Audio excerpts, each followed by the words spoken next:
Today is September 15th. This is the 1975-76 Cadillac Eldorado AC programmer.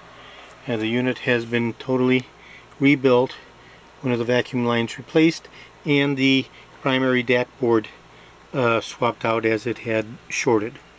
So the unit is connected under vacuum. I'm going to do a functional validation test. Actuating the arm, and I'll release the vacuum,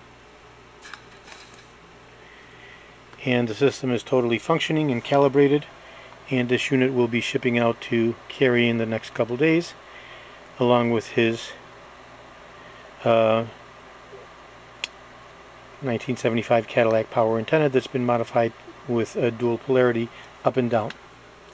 Thank you very kindly. This is George in Florida. I have 75,000 original vintage parts for the 1967 to 1976 Cadillac Eldorado, and I repair the power servos, the AC vacuum programmers, the power antennas, the power seat mechanism, as well as the electrical switches and the steering wheels and steering columns.